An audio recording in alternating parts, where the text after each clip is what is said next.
Selamat pagi anak-anak. Pagi, Bu. Apa kabarnya sayang? Baik, Bu.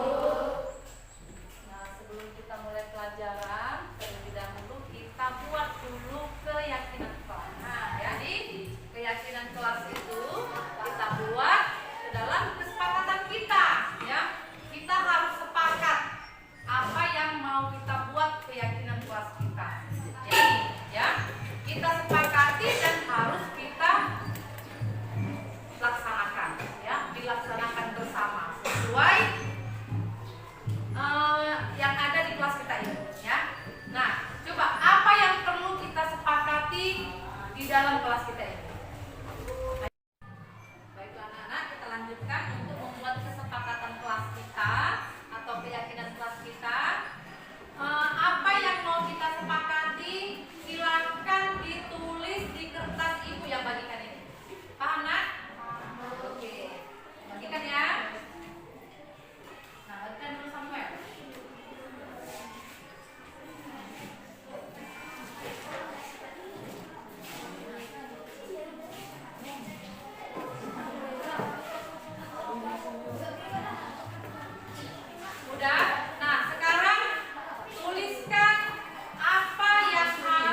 kepada Bapak Ibu guru, guru SMP Negeri 3 Bandar Pasir Mandoge, dan saya ucapkan banyak terima kasih kepada Bapak dan Ibu guru yang telah hadir pada pertemuan hari ini dalam materi sosialisasi kita, yaitu budaya positif di sekolah, penerapan budaya positif di sekolah di SMP Negeri 3 Bandar Pasir Mandoge yang kita cintai ini. Pertama-tama kita panjatkan puji dan syukur kepada Tuhan Yang Maha Kuasa, di mana pada hari ini kita dapat melaksanakan sosialisasi dan implementasi penerapan budaya positif di sekolah kita ini. Penerapan budaya positif di sekolah kita di SMP Negeri 3 BP Mandoge terlebih dahulu diawali dengan filosofi pendidikan Bapak Ki Hajar Dewantara. Nah, sudah beberapa kali saya sampaikan kepada anak-anak, saya tanya kepada anak-anak, pernahkah kita diajarkan tentang filosofi pendidikan Bapak Ki Hajar Dewantara? Yang pertama kali Bapak inilah yang membuka pendidikan di Indonesia, ya. Nah, Bapak Ki Hajar Dewantara ini memiliki filosofi pendidikan. Yang pertama adalah pendidikan itu adalah benih-benih kebudayaan yang dapat mengantarkan murid pada budi pekerti. Pendidikan pada anak disesuaikan dengan kodrat alam dan kodrat zaman. Yang ketiga, dasar pendidikan menuntun segala kodrat yang ada pada anak. Yang keempat, trilogi pendidikan, pemikiran positif dan dari Ki Hajar Dewantara yang dikenal dengan trilogi pendidikan, yaitu Ing Ngarso Sung Tulodo, Ing Madyo Mangunkarso, dan Susuri Handayani. Yang kelima, pendidikan yang berhamba atau berpihak pada anak. Dan yang keenam adalah pendidikan itu adalah taman bermain. Sesuai dengan kodrat anak adalah bermain. Kita lanjutkan. Filosofi dalam trilogi pendidikan yang keempat. Yang pertama adalah Ing Ngarso Sung Tulodo, Ing Madyo Mangunkarso, dan Tuturi Handayani. Artinya Ing Ngarso Sung Tulodo ini artinya bahwa kita sebagai pendidik berada di depan anak-anak harus menjadi contoh. Menjadi contoh baik sikap, perbuatan, dan keteladanan, ya Bapak Ibu. Nah, kemudian Ing Madyo Mangunkarso, yang artinya ketika kita berada di tengah anak-anak, kita harus mampu menuntun anak-anak itu menghasilkan sebuah karya, ya. Kita menuntun anak-anak, kita bisa jadi sebagai teman, kita bisa menjadi sebagai orang tua yang menuntut anak-anak untuk menghasilkan sebuah karya, ya. Kemudian yang ketiga, Tuturi Handayani, ya Bapak Ibu, yang sebagai semboyan pendidikan kita, Tuturi Handayani, yang artinya bahwa kita sebagai pendidik berada di belakang anak-anak, kita adalah sebagai media, sebagai pendorong anak-anak, sebagai motivator dan mediator. Nah, itulah filosofi pendidikan sesuai dengan filosofi Bapak Ki Hajar Dewantara. Kita lanjutkan dengan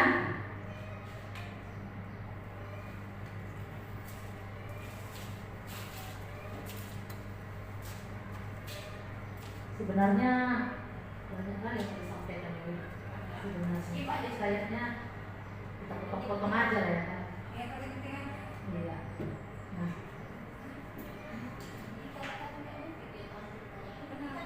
Nanti bisa dipenggal. Oh iya, videonya. Berarti aku bisa beli-beli ini boleh?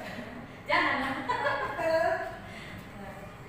Oke, kita lanjutkan dengan pengertian kebudayaan, pendidikan, dan pengajaran. Apa perbedaannya, ya? Nah,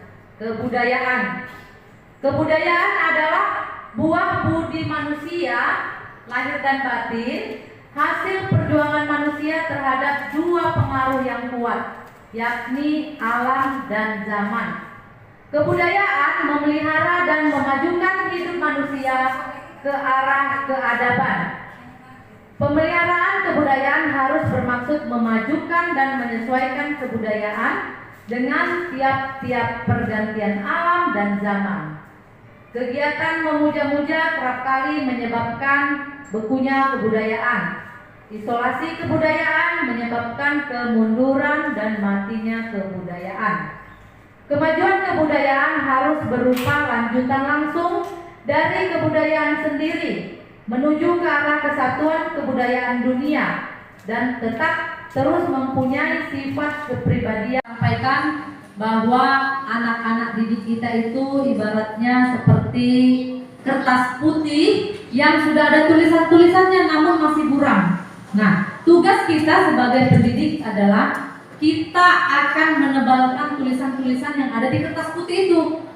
Bagian dari yang baik-baiknya kita tebalkan, sedangkan yang tidak baik kita lebih buramkan lagi. Nah, atau seperti kita itu pendidik itu sebagai petani, ya, sebagai petani di mana kita menanam padi. Padi itu kita tanam, yang kita inginkan bukan berubah menjadi jagung, Bapak Ibu. Kita tetap menjadi padi. Kita tetap jadikan seperti padi. Namun apa yang perlu kita rawat? Tanahnya, hamanya kita hapus. Nah, seperti itulah pendidikan yang didasarkan pada filosofi Bapak Ki Hajar Dewantara ini. Nah, jadilah kita sebagai petani yang handal yang menghasilkan tanaman itu menjadi tanaman yang menghasilkan buah yang banyak. Nah, seperti itulah kita melakukan pendidikan kepada anak-anak. Kita nggak perlu marah-marah, Bapak Ibu. Kita nggak perlu pakai kekerasan, nggak perlu, ya. Tetapi bagaimana kita dapat, bagaimana strategi kita menyampaikan, bagaimana inovasi kita menyampaikan materi kepada anak-anak untuk supaya menjadi anak-anak itu menjadi lebih baik lagi belajarnya, lebih baik akhlaknya, lebih baik lagi perbuatannya. Nah, seperti pada saat pengajaran kita di awal di tahun 2022 ini, sebisanya kita dapat menghasilkan siswa, murid-murid yang menjadi murid yang handal yang sesuai dengan profil pelajar Pancasila. Seperti pada pelajaran kita hari ini,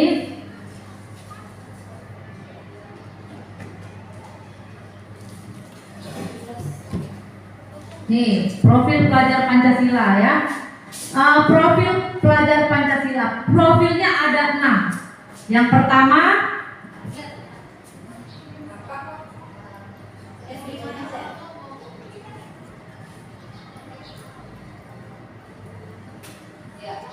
ini dia Bapak Ibu, profil pelajar Pancasila.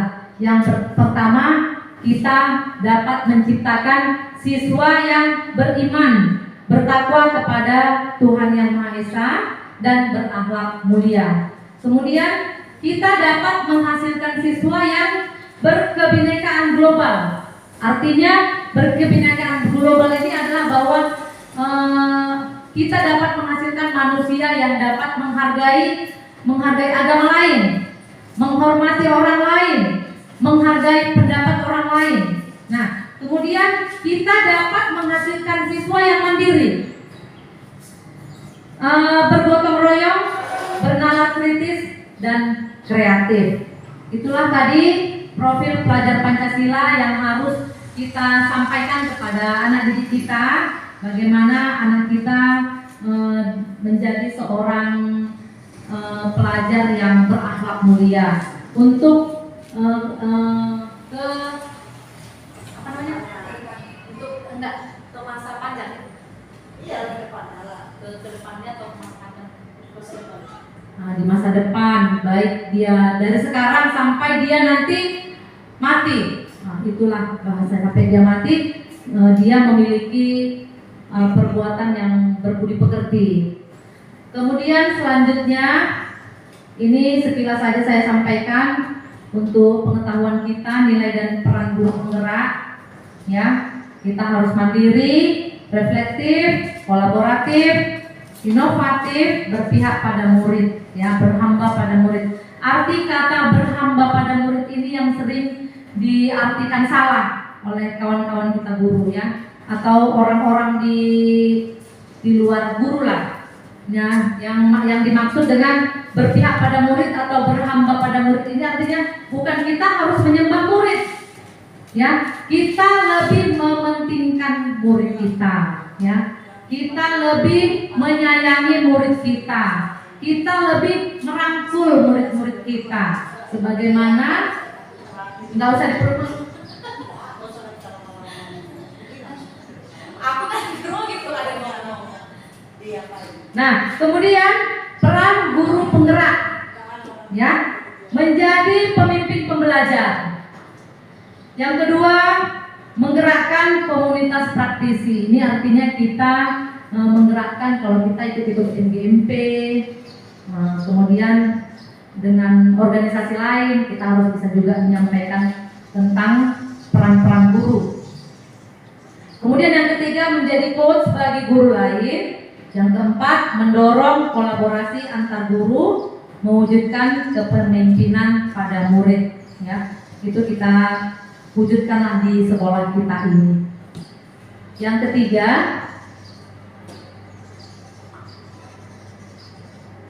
visi, ya, visi guru penggerak.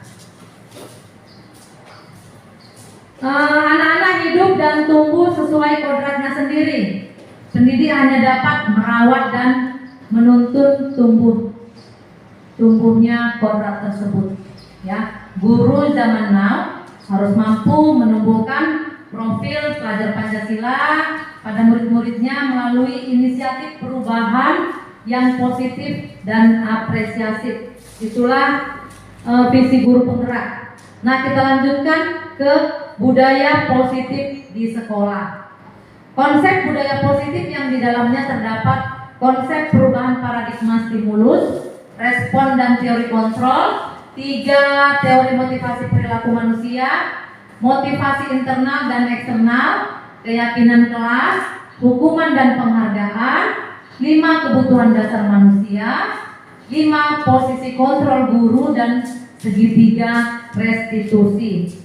Yang pertama adalah motivasi perilaku manusia, ya.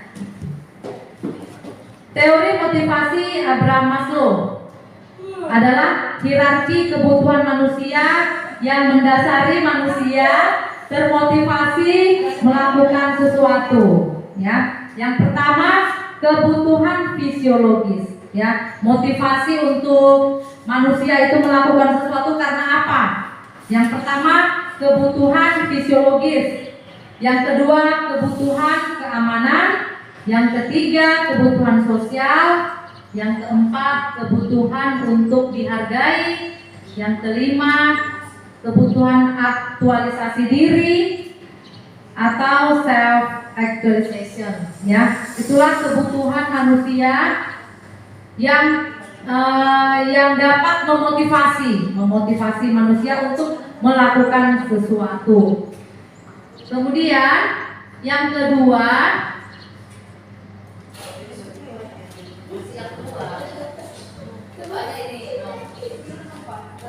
Bapak Ibu, kita lanjutkan budaya positif di sekolah, ya.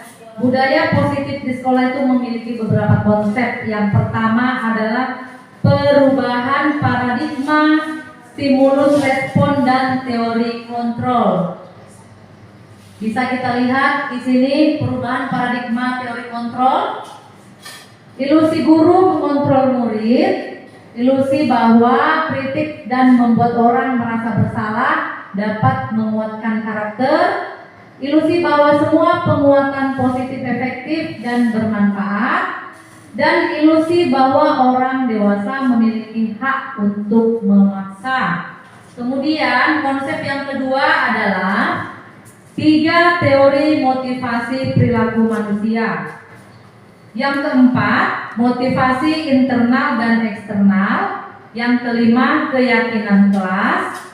Yang keenam, hukuman dan penghargaan. Yang kelima, 5 kebutuhan dasar manusia. Yang keenam, posisi kontrol guru. Dan segitiga restitusi.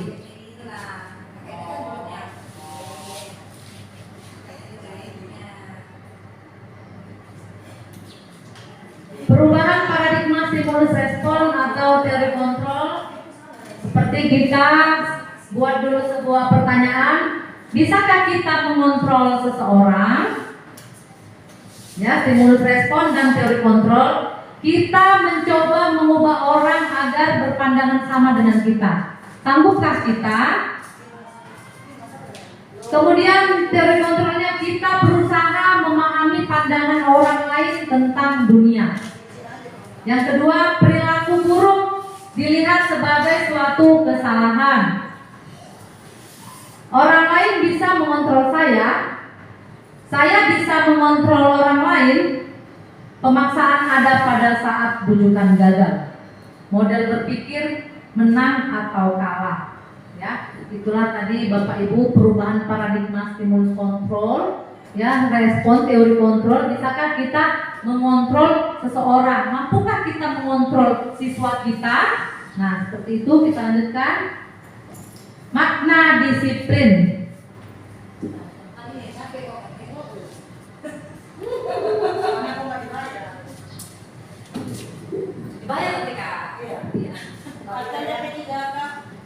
Budaya positif di sekolah.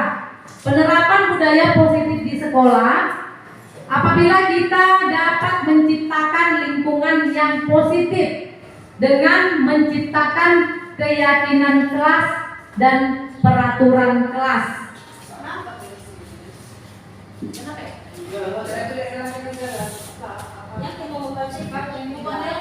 Keyakinan kelas.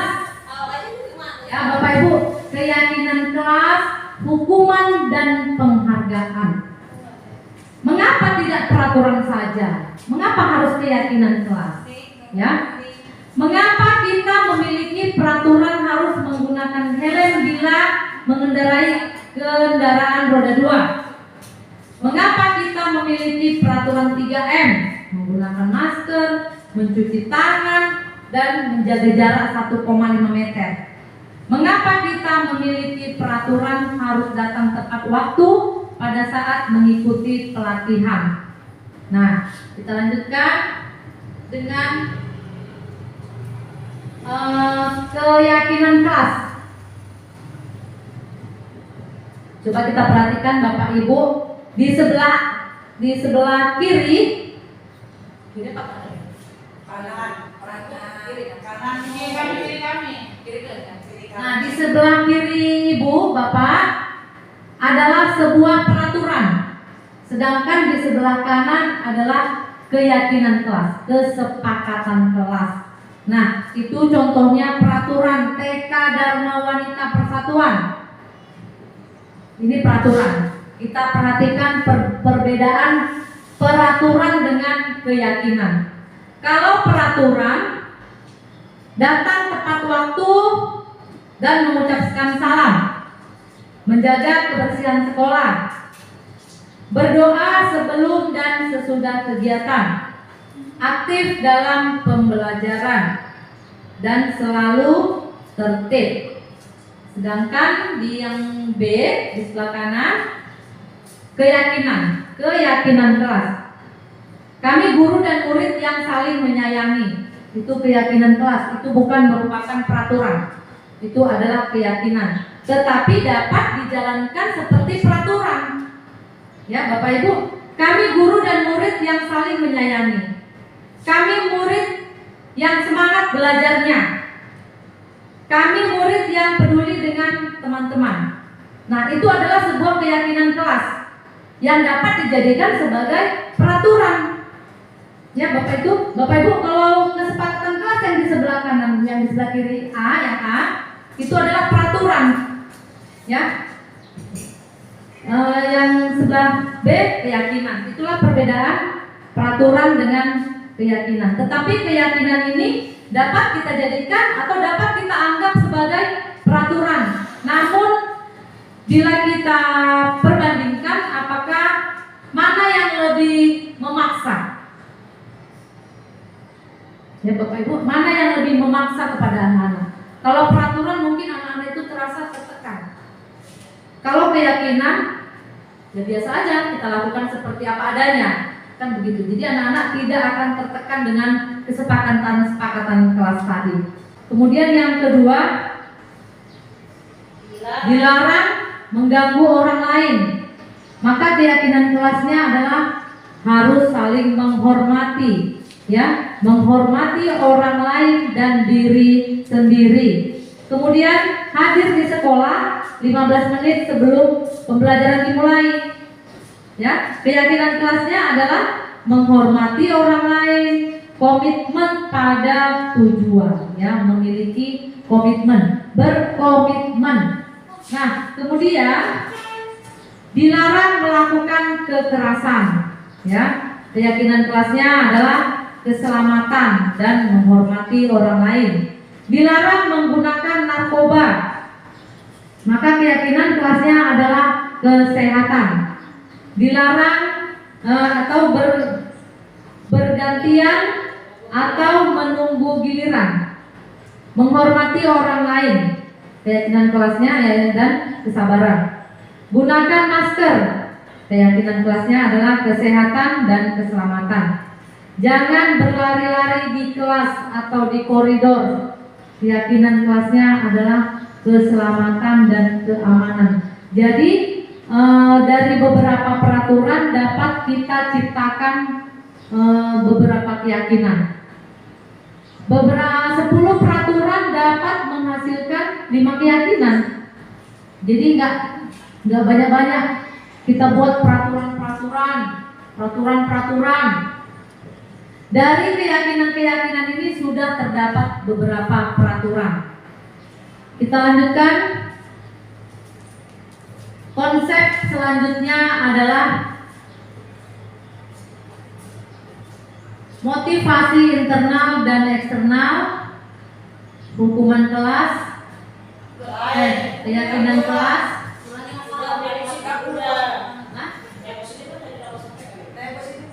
budaya positif terdiri dari 5 konsep. Keyakinan kelas sudah kan? Hukuman dan penghargaan. Baik Bapak Ibu, kita lanjutkan dengan konsep selanjutnya adalah hukuman dan penghargaan. Ya, anak-anak ini mau dihukum atau mau kita kasih penghargaan?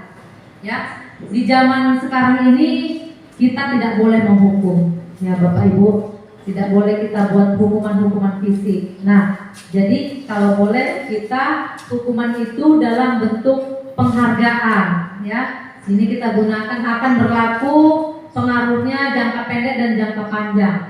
Kemudian penghargaan menghukum, penghargaan mengurangi ketepatan, penghargaan tidak efektif, penghargaan merusak hubungan. Nah, coba Bapak Ibu, saya mau bertanya sama Bapak Ibu, dari tindakan guru ini, yang mana dia termasuk dalam hukuman dan mana yang termasuk dalam penghargaan? Mencatat 100 kali di dalam buku kalimat, saya tidak akan terlambat lagi karena terlambat ke sekolah. Apakah hukuman atau penghargaan? Hukuman. Yang kedua, lari mengelilingi lapangan basket 2 kali karena terlambat hadir di sekolah. Hukuman. Selanjutnya, murid diminta untuk push up 15 kali karena tidak menggunakan masker ke sekolah. Hukuman. Menggantikan kertas tugas teman yang telah dicoret-coret. Menggantikan kertas tugas.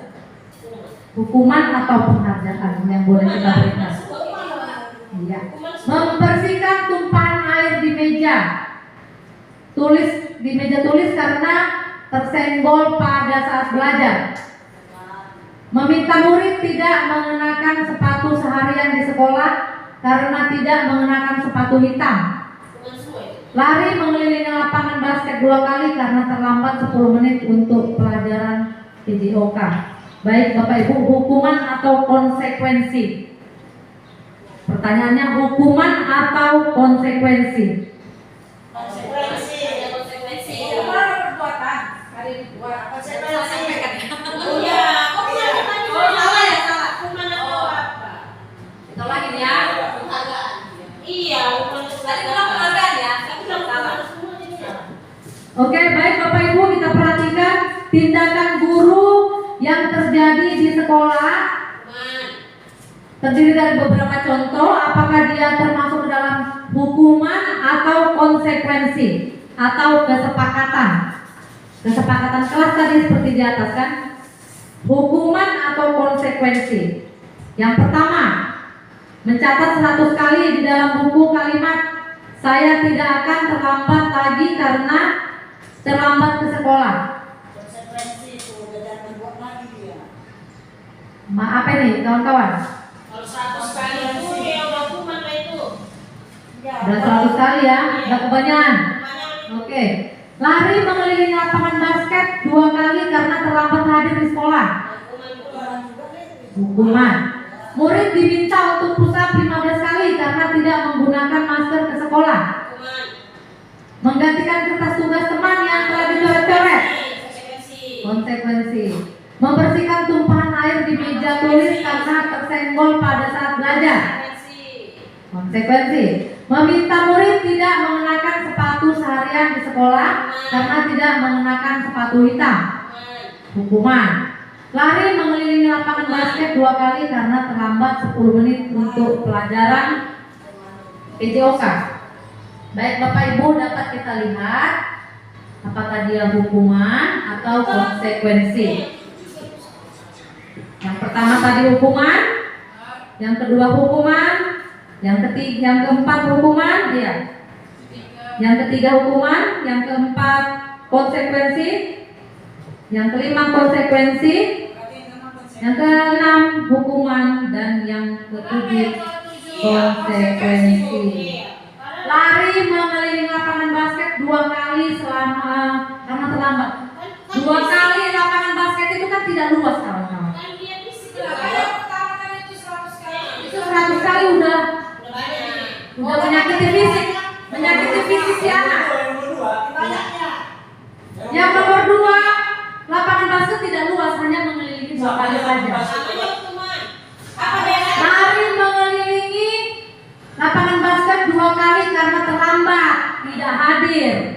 Yang terakhir Karena terlambat tidak hadir, itu karena tidak hadir.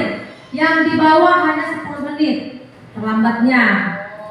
masih ada tentang waktu kalau tidak terlalu. Iya. Ini udah 10 menit. Ya, di sana dia karena tidak hadir. Berat hukumannya ya. Iya. Yang di bawah Kalau 10 menit terlambat. iya karena hanya 10 menit. Oke, kita lanjutkan perbedaan hukuman dan konsekuensi. Perbedaan hukuman dan konsekuensi dari kesepakatan yang kita ciptakan tadi, dari keyakinan-keyakinan kelas tadi, inilah perbedaannya Bapak Ibu, bahwa hukuman itu sesuatu yang menyakitkan harus terjadi, menyakitkan fisik anak-anak.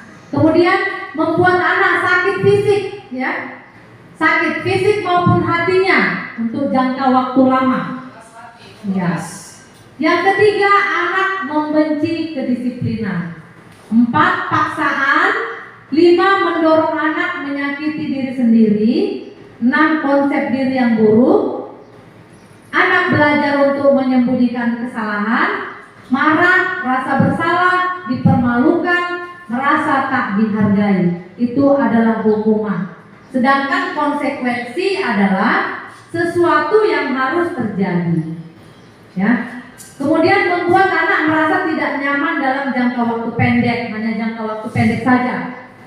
Kemudian anak menghargai disiplin, stimulus tanggapan, mendorong anak agar mudah menyesuaikan diri, konsep diri yang baik. Anak belajar untuk mematuhi peraturan, kehilangan hak dibuat tidak nyaman, diasingkan untuk sementara. Nah, itulah perbedaan hukuman dan konsekuensi yang kita sepakati, yang kita yakini untuk mendidik anak-anak didik kita. Nah, kebutuhan dasar manusia. Kebutuhan dasar manusia ini tadi sudah saya sampaikan Bapak Ibu, bahwa kebutuhan dasar manusia ini ada 5, saya rasa lebih kurang 5 ya, untuk memotivasi kita. Kebutuhan dasar ini untuk memotivasi kita melakukan sesuatu. Seperti kebutuhan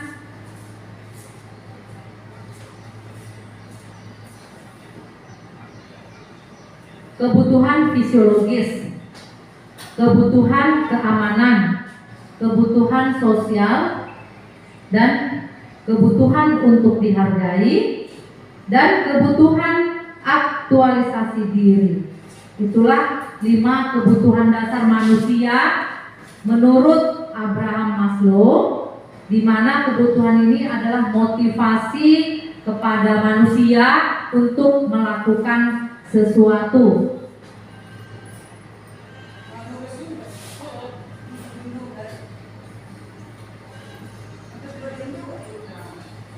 Nah, ini kawan-kawan konsep yang selanjutnya, 5 posisi kontrol guru. 5 posisi kontrol guru yang harus diterapkan di sekolah. Ya, apakah kita sebagai penghukum, apakah kita sebagai pembuat orang merasa bersalah, apakah kita menjadi teman, apakah kita sebagai pemantau, atau apakah kita sebagai manajer di dalam kelas, ya? Kalau kita penghukum, seperti contoh motivasi guru berbuat, menghardik, menunjuk-nunjuk, menyakiti, menyindir, ya, itu kalau kita sebagai penghukum. Nah, kalau kita sebagai pembuat merasa bersalah, berceramah dan mengatakan seharusnya kalian, ibu merasa kecewa loh dengan tingkahmu. Nah, itulah sikap kita kalau kita sebagai pembuat merasa bersalah. Atau kita sebagai teman, membuatkan alasan-alasan untuk muridnya, ya. Kita sebagai teman merangkul anak-anak kita. Kemudian sebagai pemantau atau sebagai manajer, kita hanya mengatur anak saja di kelas. Nah, itulah tadi 5 posisi kontrol. Ada sebagai penghukum, pembuat merasa bersalah, sebagai teman, pemantau, atau manajer. Baik, kita lanjutkan Bapak Ibu.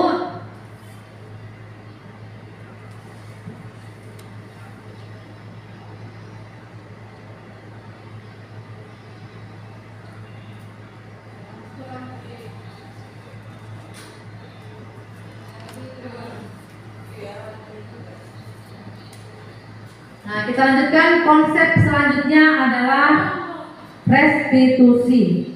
Restitusi adalah proses menciptakan kondisi bagi murid untuk memperbaiki kesalahan mereka, sehingga mereka bisa kembali pada kelompok mereka dengan karakter yang lebih kuat. Nah, pada saat ini saya sampaikan 9 ciri-ciri restitusi. Yang pertama, bukan untuk menebus kesalahan, namun untuk belajar dari kesalahan. Yang kedua, memperbaiki hubungan. Yang ketiga, tawaran bukan paksaan. 4, restitusi menuntun untuk melihat ke dalam diri. Yang kelima, restitusi mencari kebutuhan dasar yang mendasari tindakan. Yang keenam, restitusi diri adalah cara yang paling baik untuk memperbaiki diri. Yang ketujuh, restitusi fokus pada karakter bukan tindakan. 8, restitusi fokus pada solusi. 9, restitusi mengembalikan murid yang berbuat salah pada kelompoknya. Kita perhatikan selanjutnya Bapak Ibu, segitiga restitusi. Ya, ini adalah segitiga restitusi yang dapat kita lakukan, dapat kita laksanakan ketika kita melakukan pembelajaran di kelas kepada anak-anak kita. Yang pertama adalah menstabilkan identitas. Menstabilkan identitas yaitu setiap orang pasti pernah melakukan kesalahan, ya. Kamu bukan satu-satunya yang pernah melakukan ini. Nah, itulah contohnya. Yang pertama, menstabilkan identitas. Contohnya adalah, contohnya seperti orang melakukan kesalahan. Setiap orang pasti pernah loh melakukan kesalahan. Kita ucapkan aja kepada anak kita. Gak apa-apa, setiap orang pasti pernah melakukan kesalahan. Tapi jangan lakukan lagi ya. Kita tidak perlu menyampaikan, memperingatinya dengan cara kekerasan. Karena dia melakukan kesalahan, kita cubit kupingnya. Gak perlu, kita sampaikan aja. Semua orang pasti pernah melakukan kesalahan, tapi jangan lakukan lagi ya. Nah, begitu saja kita sampaikan. Kemudian atau kamu bukan satu-satunya loh yang pernah melakukan ini, tapi jangan lakukan lagi ya. Nah, kemudian yang kedua, validasi tindakan yang salah. Ya, validasi tindakan yang salah. Contoh, kamu tentu punya alasan deh melakukan ini. Kalau anak-anak itu contohnya kemarin saya buat tugas anak-anak sana jalan dari koridor, mereka membanting jendela. Ada 4 orang. Kebetulan di dalam kelas tidak ada guru, ya, masih baru-baru awal masuk kelas. Mereka banting jendela, kemudian saya kasih restitusi, saya lakukan restitusi dengan validasi tindakan yang salah. Kita nggak perlu gini marah. Kenapa kau banting? Nggak perlu, nggak boleh. Nah, kenapa kau lakukan itu? Pasti kamu ada alasan kan? Kenapa kamu banting jendela itu? Nah, atau adakah cara yang lebih apa lagi, lebih kuat lagi untuk membanting jendela itu, nak? Kita nggak usah marah. Atau ambil aja kayu itu, nak. Atau batu kita lemparkan aja ke kaca itu. Nah, gitu aja, kita nggak perlu marah, nggak perlu cubit, nggak perlu pukul, ya. Kita hanya memberikan sedikit kalimat untuk membuat anak itu merasa bersalah. Nah, kemudian yang ketiga adalah menanyakan keyakinan. Yang seperti kemarin dia banting jendela, saya tanya, kesepakatan yang sudah kita sepakati ada kan tertulis di papan tulis? Kenapa kamu langgar? Nah, begitu aja, ya kan? Itu kesepakatannya apa saja? Nggak pernah dibaca ya? Nah, kemudian atau kamu ingin menjadi orang seperti apa sih? Mau jadi bandit ya? Mau jadi bandit, mau pecahin kaca, mau merugikan sekolah kita. Nah, begitu aja kita sampaikan. Tidak perlu menggunakan kekerasan dengan nada kuat. Nggak boleh katanya sekarang. Nggak boleh dibentak anak itu, nggak boleh dipukul. Hanya menggunakan segitiga restitusi ini saja. Yang pertama, menstabilkan identitas, validasi tindakan yang salah, dan menanyakan keyakinan. Sekarang kita harus lembut-lembut, berhamba pada murid. Bilang kesabaran ya. Jangan jangan batak Bu di kampung ini Bu. Dan biasa persoalan itu semangat. Belum jalanin Bu. Jadi mulai saat ini Bapak Ibu, marilah kita ikuti sifat-sifat seperti orang Jawa yang berbicara halus, berbicara lembut. Marilah kita rubah, ya. Kita rubah. Kita adalah agen transformasi, ya, agen perubahan. Harus bisa berubah di tahun ini, di tahun 2022. Harus bisa merubah baik dari berbicaranya, kelakuannya, berpakaiannya yang rapi. Harus semua kita rubah saat ini. Kita nggak perlu marah-marah. Itu marah-marah itu akan menyakitkan diri kita sendiri, Bapak Ibu, ya. Iya. Baik, Bapak Ibu, kita lanjutkan. Segitiga restitusi tadi, yang pertama adalah menstabilkan identitas untuk membuat murid yang merasa gagal karena berbuat salah menjadi positif terhadap dirinya. Ya, kita nggak perlu marah-marah. Kalau dia berbuat salah, kita sampaikan saja. Berbuat salah itu memang manusiawi loh, Nak. Tapi jangan sampai merusak fasilitas sekolah. Ya.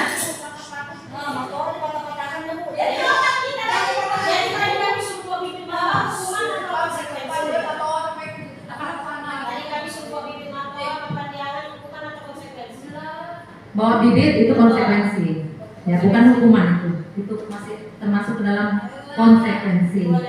Oke, baik Bapak Ibu, kita lanjutkan.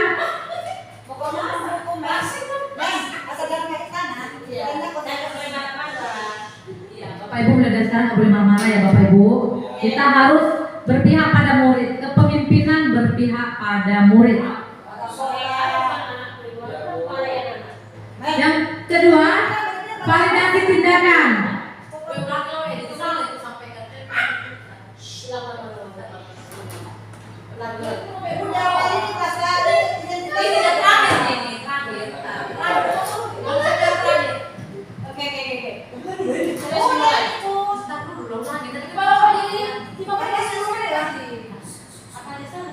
Bertanya apa enggak boleh? Boleh sih. Kan kita berlagi lah gimana temannya yang bagus ya. Masih aja belum datang jam 12 loh.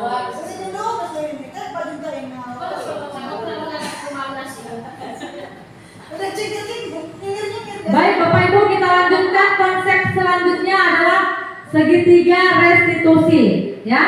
Segitiga restitusi ini adalah tindakan-tindakan kita dalam melakukan hukuman atau konsekuensi kepada anak didik kita di kelas, ya. Yang pertama adalah menstabilkan identitas. Yang kedua, validasi tindakan yang salah. Yang ketiga, menanyakan keyakinan, ya. Bapak Ibu, kita lanjutkan menstabilkan identitas, ya. Artinya untuk membuat murid yang merasa gagal dalam berbuat salah menjadi positif terhadap dirinya, ya. Guru berkata, ini contoh kalimat yang ini. Contoh kalimat kalau anak-anak itu melakukan kesalahan. Berbuat salah itu manusiawi loh, Nak. Ya. Tidak ada manusia yang tidak berbuat salah. Tapi jangan sampai merusak atau jangan sampai merugikan orang lain. Atau kalimat yang lain. Kita pasti bisa menyelesaikan permasalahan ini. Atau kalimat yang lain. Kalau kamu menyalahkan dirimu sendiri terus-menerus, apakah kamu bersikap baik pada dirimu sendiri? Nah, itulah contoh kalimat-kalimat dalam menstabilkan identitas. Kemudian yang kedua, validasi tindakan yang salah. Membantu murid mengenali basic need atau kebutuhan yang ingin dipenuhinya ketika melakukan kesalahan itu. Pada dasarnya setiap tindakan manusia tujuannya adalah memenuhi basic needs atau kebutuhan dasar yang 5 tadi. Apakah itu power atau penguasaan atau freedom, kebebasan, love and belonging, diterima, fun, kesenangan, atau survival, bertahan hidup, ya. Contohnya, guru boleh berkata, kamu bisa saja melakukan hal yang lebih buruk, tapi kamu tidak melakukannya, kan? Nah, seperti itu aja kalimatnya, lembut-lembut aja. Kamu pasti punya alasan mengapa melakukannya. Yang kamu lakukan itu apa penting bagi kamu? Kemudian contoh yang lain, apakah kamu bisa melakukan dengan lebih baik besok, untuk besok-besok? Nah, seperti itulah contoh kalimat yang bisa kita sampaikan pada validasi tindakan yang salah. Kemudian yang ketiga, menanyakan keyakinan. Nah, keyakinan-keyakinan yang sudah disepakati di kelas atau di sekolah. Murid melihat kesalahannya dihubungkan dengan nilai-nilai kebajikan yang diyakininya, mendasari manusia berinteraksi dengan orang lain. Contoh kalimat yang bisa kita sampaikan kepada anak-anak, apa nilai yang kita percaya di kelas atau di sekolah kita itu, atau nilai-nilai kebajikan apa yang sudah kita sepakati kemarin, atau kamu ingin jadi anak yang seperti apa sih, nak? Ya, apa yang kamu rasakan ketika kamu belajar di kelas ini, di sekolah ini? Ketika kamu melakukan itu, kamu menjadi orang yang seperti apa? Apakah kamu merasa orang yang paling hebat, atau orang yang tidak punya apa-apa maka kamu lakukan itu? Nah, seperti itu contoh yang bisa kita sampaikan kepada anak-anak didik kita. Ya, demikianlah Bapak Ibu untuk materi kita hari ini. Semoga kita dapat laksanakan di sekolah kita yang menciptakan budaya positif di sekolah. Demikianlah saya sampaikan kepada Bapak Ibu. Semoga kita dapat melaksanakannya di sekolah kita, menerapkannya di sekolah kita kepada anak-anak, untuk menciptakan lingkungan sekolah kita yang positif, yang berbudaya dan berakhlak mulia. Terima kasih.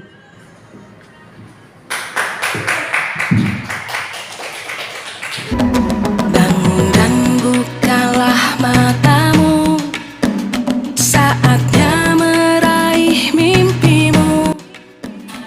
Oke, baik, terima kasih kepada Bu Purba yang telah memaparkan sosialisasi tentang penerapan budaya positif di sekolah kita ini, yaitu di SMP Negeri 3 Bandar Pasir Mendoge. Nah, sudah banyak tadi yang disampaikan. Saya tadi hanya mengambil intinya, ya, intinya dari hasil pemaparan Ibu tadi, bahwa mulai saat ini kita sebagai guru harus mendekatkan diri sama siswa, ya, dan tidak boleh melakukan kekerasan. Kita hanya menanyakan, ya, apa yang menjadi permasalahan anak. Yang penting intinya tadi tidak boleh melakukan kekerasan. Ya, semoga ya Bapak yang Ibu sampaikan, ya, saya berharap kepada kita semua apa yang telah disampaikan oleh Ibu tadi dapat diterapkan di sekolah yang kita cintai. Terima kasih kepada Ibu Purba, ya, ya, sama-sama kita berjuang. Semoga anak kita ke depan menjadi lebih baik lagi. Demikian yang bisa saya sampaikan. Terima kasih buat kita semua. Kita sudah mendengarkan yang disajikan oleh Bu Purna sebagai fasilitator untuk kita. Semoga apa yang disampaikan oleh Bu Purba tadi menjadi masukan bagi kita semua guru-guru, khususnya di SMP 3, yang harus benar-benar kita laksanakan, terkhusus lagi dalam melihat anak-anak itu. Contoh, ya, tadi dibilangkan kalau kita ini harus benar-benar merangkul, ya, merangkul siswa. Semoga biar siswa itu lebih dekat sama kita, katanya tadi, ya. Jadi inilah yang mau kita buat di tahun 2022